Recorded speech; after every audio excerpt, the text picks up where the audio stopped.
बिस्मिल्लाहिर्रहमानिर्रहीम। तो आज हमारा टॉपिक है रिलेटिव स्टेबिलिटी ऑफ अल्कीन्स। इससे पहले हम पढ़ चुके हैं नोमेनक्लेचर ऑफ अल्कीन। आज हम पढ़ेंगे रिलेटिव स्टेबिलिटी ऑफ अल्कीन।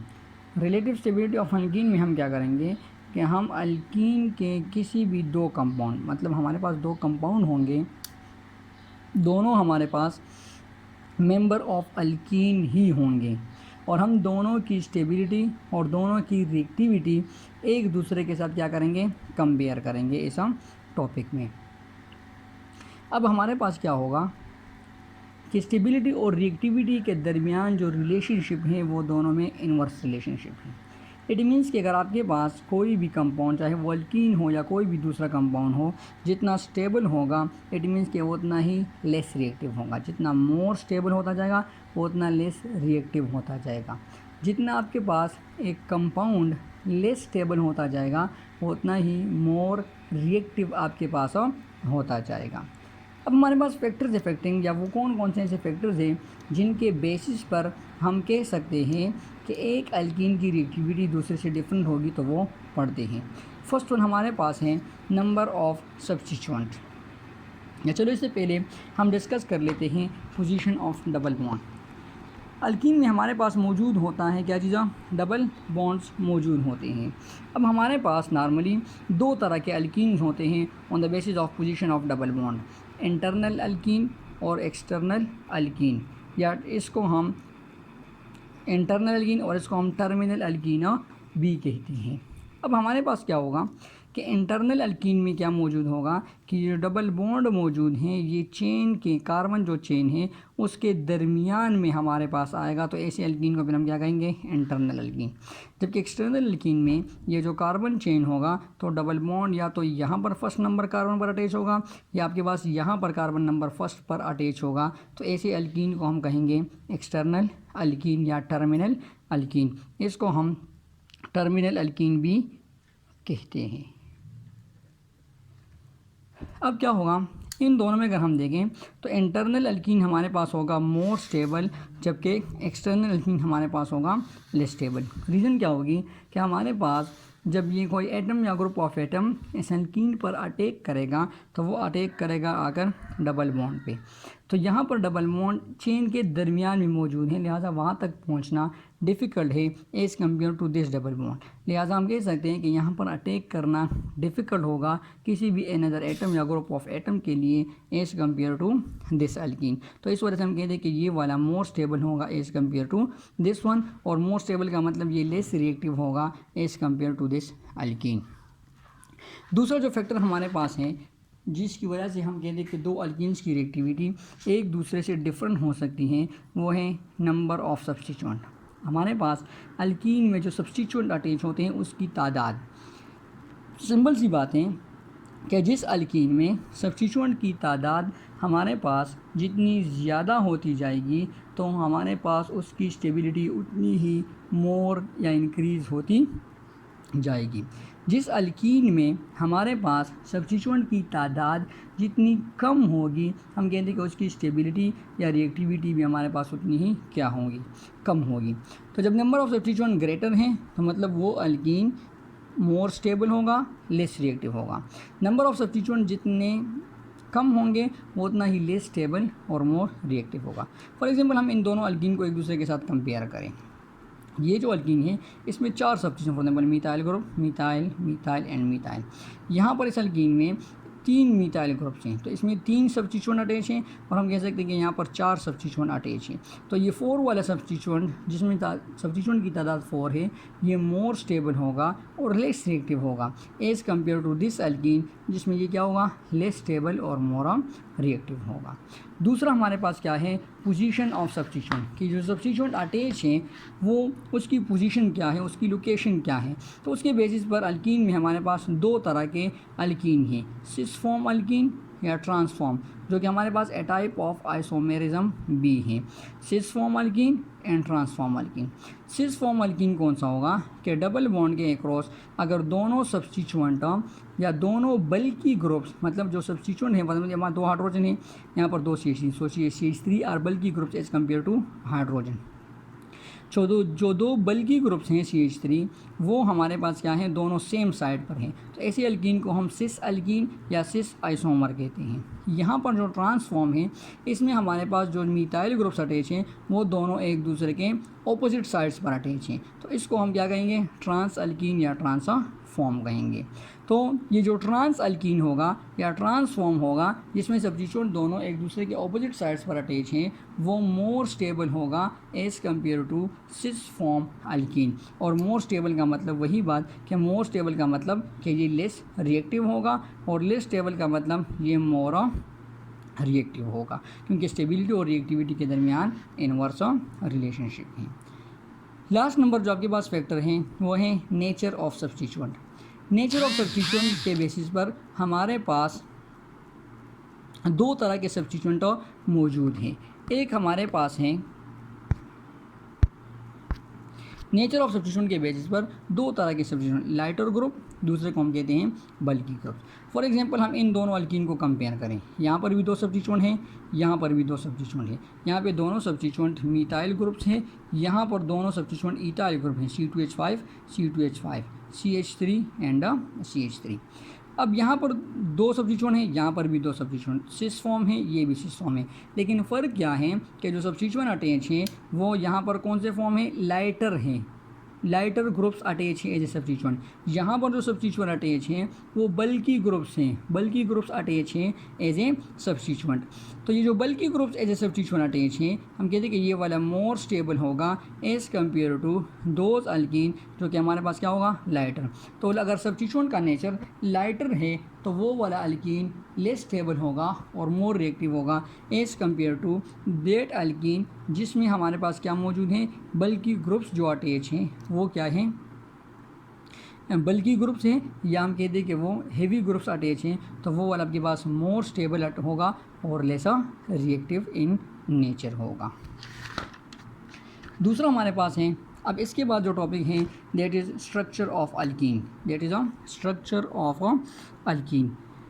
और जब हम स्ट्रक्चर ऑफ अल्कीन की बात करते हैं तो आप लोगों को याद हो हमने बिल्कुल स्टार्ट में पढ़ा था कि जो अल्कीन है या जो भी ऑर्गेनिक कंपाउंड है अगर उसके फंक्शनल ग्रुप में carbon atom as a main element मौजूद है तो इट मीन्स कि उसमें हम ये रिलेट कर सकते हैं कि उसका structure will be depend on hybridisation. तो हम कह सकते हैं कि इन अल्कीन हमारे पास डबल बॉन्ड है और डबल बॉन्ड कार्बन ने बनाया होता है तो carbon as a main element हो गया। इट मीन्स कि structure of alkene will be also depend on hybridisation. हमारे पास कौन सी हाइब्रिडाइजेशन होती है, sp2 हाइब्रिडाइजेशन होती है किस चीज़ में, अल्कीन में। अब जहाँ पर sp2 हाइब्रिडाइजेशन होती है वहाँ पर बॉन्ड एंगल हमारे पास बनता है 120 डिग्री, वहाँ पर हमारे पास स्ट्रक्चर बनता है प्लेनर। यहाँ पर इन्होंने एक पॉइंट ये भी दिया हुआ है कि पाई बॉन्ड की मौजूदगी की वजह से, फॉर एग्जांपल मैं यहाँ पे ड्रा कर लूँ, मेरे पास है कार्बन, सिंगल बॉन्ड कार्बन, और यहाँ पे जो भी ग्रुप्स अटैच हैं, हम कहते हैं कि सिंगल बॉन्ड के अराउंड इन दोनों एटम्स की रोटेशन पॉसिबल है। मतलब ये ऊपर वाला एटम नीचे आ सकता है और नीचे वाला एटम ऊपर की तरफ मूव कर सकता है due to rotation across this single bond. जबकि हमारे पास जब डबल बॉन्ड आ जाए इस तरह तो हम कहते हैं कि अब इसमें ये जो डबल बॉन्ड है ये रोटेशन, कौन सी रोटेशन, इन दोनों कार्बन की एक दूसरे के साथ रोटेशन को ये क्या कर लेता है, ब्लॉक कर देता है। तो जब इस रोटेशन को ये ब्लॉक कर देता है तो फिर हम कह सकते हैं कि रोटेशन नहीं होगी, जिसकी वजह से अब ये ऊपर वाला एटम या ग्रुप ऑफ एटम या सब्स्टिट्यूएंट नीचे की तरफ नहीं आ सकता और नीचे वाला ऊपर नहीं आ सकता। और इसी रिस्ट्रिक्शन की वजह से हम कहते हैं कि हमारे पास एक फिनोमेना है जिसे हम कहते हैं सिस ट्रांस आइसोमेरिज्म, वो अल्कीन में हमारे पास पॉसिबल है, जबकि इस तरह का फिनोमेना अल्कीन में हमारे पास नहीं होता। तो अल्कीन में ज्योमेट्रिक आइसोमेरिज्म के एक टाइप है सिस ट्रांस आइसोमेरिज्म, वो पॉसिबल है due to restriction in atom या due to restriction in rotation of atom across double bond. अच्छा, नेक्स्ट हमारे पास है preparation of alkene. Preparation of alkene में हम वो मेथड्स पढ़ेंगे जिसके बेसिस पर हम अल्कीन के कंपाउंड को प्रिपेयर्ड कर सकते हैं। हमारे पास फर्स्ट वन है डिहाइड्रेशन ऑफ अल्कोहल। डिहाइड्रेशन किसे कहते हैं, रिमूवल ऑफ वाटर को हम कहते हैं डिहाइड्रेशन। किस चीज़ से करेंगे, अल्कोहल से हम करेंगे वाटर को रिमूव। अब हमारे पास ये जो अल्कोहल का मॉलिक्यूल होगा OH। अल्कोहल का मॉलिक्यूल कौन सा होता है जिसमें OH का फंक्शनल ग्रुप। हमने ऐसा अल्कोहल का मॉलिक्यूल सेलेक्ट करना है जिसमें कम से कम 2 कार्बन हो, क्योंकि हमने कार्बन और कार्बन के दरमियान में डबल बॉन्ड बनाना है। तो ये हमारे पास हो जाएगा अल्कोहल। क्या करेंगे, इस बॉन्ड को इस साइड पे ब्रेक करो, नेगेटिव चार्ज यहाँ पर आ जाएगा, यहाँ पर पॉजिटिव चार्ज। इसको इस साइड पे ब्रेक करो, नेगेटिव चार्ज पॉजिटिव चार्ज। ये H और ये OH कंबाइन होकर H2O का मॉलिक्यूल बना के रिमूव हो जाएंगे। कार्बन का पॉजिटिव इस कार्बन के नेगेटिव चार्ज के साथ डबल बॉन्ड बना लेगा। तो ये आपके पास प्रिपेयर्ड हो जाएगा क्या चीज़, रिक्वायर्ड अल्कीन। दूसरा आपके पास क्या है, dehydrohalogenation of alkyl halide. Dehydrohalogenation किसे कहते हैं, डीहाइड्रोहेलोजिनेशन कहते हैं रिमूवल ऑफ हाइड्रोजन को एंड हेलोजन को। रिएक्शन जिसमें ऐसा रिएक्शन जिसमें हम हाइड्रोजन एंड हेलोजन को रिमूव करते हैं, ऐसे रिएक्शन को हम क्या कहते हैं, डीहाइड्रोहेलोजिनेशन कहते हैं। किस चीज़ से करेंगे, अल्काइल हैलाइड से। सेम वही बात, अल्काइल हैलाइड कौन सा होगा जिसमें X फंक्शनल ग्रुप मौजूद होगा और एक आपके पास मौजूद होता है R मतलब अल्काइल ग्रुप। अब जब हम इन दोनों को, हम वही बात आ जाती है कि ऐसा अल्काइल हैलाइड सेलेक्ट करेंगे जिसमें कम से कम हमारे पास कितने कार्बन हो, 2। क्यों, क्योंकि हमने कार्बन कार्बन के दरमियान डबल बॉन्ड बनाना है, तो उसके लिए ज़रूरी है कि कम से कम हमारे पास 2 कार्बन एटम्स मौजूद हों। अब ये जो रिएक्शन होगा ये हमारे पास in the presence of base होगा KOH। बेस हम क्यों यूज़ करते हैं, क्योंकि हम यहाँ से रिमूव करते हैं क्या चीज़ों, हाइड्रोजन एटम को रिमूव करना है। हमने removal of hydrogen and halogen करना है, तो hydrogen can easily be removed by OH negative ion, जो कि क्या है, बेस है। क्यों, क्योंकि base has the ability to accept proton. तो ये इस अल्काइल हैलाइड से hydrogen in the form of proton अपने साथ क्या करेगा, अटैच करेगा। तो इस वजह से हम इस रिएक्शन को इन the presence of base potassium hydroxide या कोई भी बेस हम कर सकते हैं। जब रिएक्शन होगा तो इन दोनों के दरमियान बॉन्ड ब्रेक होगा टूवर्ड OH, जिसकी वजह से OH पर नेगेटिव चार्ज आ जाएगा, पोटाशियम पर पॉजिटिव चार्ज आएगा। Carbon X bond will break toward X negative, X पर नेगेटिव चार्ज, कार्बन पर पॉजिटिव चार्ज आ जाएगा। यहाँ पर हाइड्रोजन और कार्बन के दरमियान बॉन्ड ब्रेक होगा टूवर्ड कार्बन, कार्बन पर नेगेटिव चार्ज, हाइड्रोजन पर पॉजिटिव चार्ज आ जाएगा। अब इस पोटाशियम पॉजिटिव और X नेगेटिव पर पॉजिटिव चार्ज है, इस पर नेगेटिव चार्ज, तो ये दोनों कंबाइन होकर क्या बना लेंगे, KX बना लेंगे। OH नेगेटिव और H पॉजिटिव कंबाइन होकर क्या बना लेंगे, H2O बना लेंगे। कार्बन पर पॉजिटिव चार्ज है, कार्बन पर नेगेटिव चार्ज है, तो इन दोनों के दरमियान में हमारे पास क्या आ जाएगा, डबल बॉन्ड की फॉर्मेशन हो जाएगी। तो ये आपके पास क्या बन जाएगा, अल्कीन बन जाएगा। This is your required alkene. तो ऐसे रिएक्शन को हम क्या कहते हैं, डीहाइड्रोहेलोजिनेशन रिएक्शन कहेंगे, जब जो कि हमने यूज़ किया for the preparation of alkyne from alkyl halide. ये 2 मेथड्स थे जिसके बेसिस पर हम अल्कीन्स को क्या कर सकते हैं, प्रिपेयर कर सकते हैं। अब इसके बाद वाले टॉपिक में हमने डिस्कस करनी है reactivity of alkynes, alkenes. Reactivity में हम क्या डिस्कस करेंगे, रिएक्टिविटी में हम ये डिस्कस करते हैं कि ये जो कंपाउंड हम पढ़ रहे हैं अगर वो रिएक्टिव इन नेचर है या नहीं है। अगर वो रिएक्टिव इन नेचर है तो क्यों है, और अगर वो रिएक्टिव इन नेचर नहीं है तो क्यों नहीं है। ये चीज़ें हम क्या करते हैं, हमने डिस्कस करनी है। अब हमारे पास क्या है, अल्कीन्स। अल्कीन्स में हमारे पास 2 ऐसी चीज़ें मौजूद हैं जिसके बेसिस पर हम कह सकते हैं कि ये रिएक्टिव इन नेचर होगा, मतलब ये रिएक्शन करेगा। एक हमारे पास अल्कीन में पाई बॉन्ड की मौजूदगी है।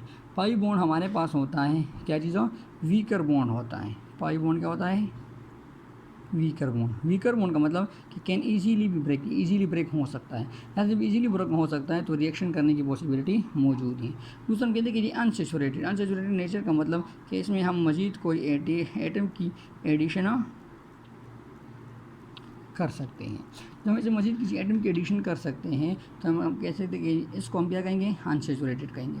तो इन दोनों की मौजूदगी की वजह से हम कहेंगे कि अल्कीन्स हमारे पास क्या होंगे, रिएक्टिव इन नेचर होंगे। तो इन दोनों के पाई बॉन्ड की मौजूदगी और अनसैचुरेटेड नेचर की मौजूदगी की वजह से हम कह सकते हैं कि alkenes are reactive in nature. अब जब ये रिएक्टिव इन नेचर हैं तो ये रिएक्शन करेगा। तो वो कौन कौन से रिएक्शंस हैं जो एल्कीन्स में हो सकते हैं? इसमें हमारे पास फर्स्ट वन है हाइड्रोजनेशन रिएक्शन। हाइड्रोजनेशन रिएक्शन कौन सा होगा? Addition of hydrogen. ऐसा रिएक्शन जिसमें हम हाइड्रोजन को ऐड करेंगे will be called what? Hydrogenation reaction. हम अल्कीन ड्रा कर लेते हैं, ये हमारे पास एक नॉर्मल अल्कीन हो जाएगा, प्लस इसमें हम ऐड कर रहे हैं हाइड्रोजन H2 का मॉलिक्यूल। सिंपल है, यहाँ से एक पाई बॉन्ड हटा दो, यहाँ से ये वाला बॉन्ड हटा दो। एक हाइड्रोजन एटम एक कार्बन के साथ, दूसरा हाइड्रोजन एटम दूसरे कार्बन के साथ, तो दो पहले से तीसरा भी आ जाएगा, तो ये आपके पास बन जाएगा अल्केन। अगर आपको याद हो, हमने पढ़ा भी था कि जहाँ पर एडिशन रिएक्शन होता है वहाँ पर अनसैचुरेटेड नेचर वाला मॉलिक्यूल या कंपाउंड कन्वर्ट होता है कौन सा वाले में? सैचुरेटेड मॉलिक्यूल या कंपाउंड में। नेक्स्ट हमारे पास क्या है? Hydrohalogenation reaction. हाइड्रोहेलोजिनेशन रिएक्शन कौन सा होगा? वो रिएक्शन जिसमें हम कहते हैं कि हाइड्रोजन और हेलोजन दोनों को हम एक साथ ऐड करेंगे। Such a reaction will be called what? Hydrohalogenation reaction. Reaction in which hydrogen and halogen both हम ऐड करेंगे सिमल्टेनियसली, तो such a reaction will be called what? Hydrohalogenation reaction.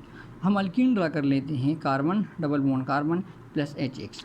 क्या होगा? यहाँ से एक बॉन्ड हटा दो, फॉर एग्जाम्पल मैं इस बॉन्ड को इस तरफ ब्रेक कर लेता हूँ, नेगेटिव चार्ज पॉजिटिव चार्ज। मैं यहाँ पर इस बॉन्ड को इस तरफ ब्रेक कर लेता हूँ, ये पॉजिटिव चार्ज हाइड्रोजन यहाँ पर आएगा, ये नेगेटिव चार्ज हेलोजन यहाँ पर आएगा।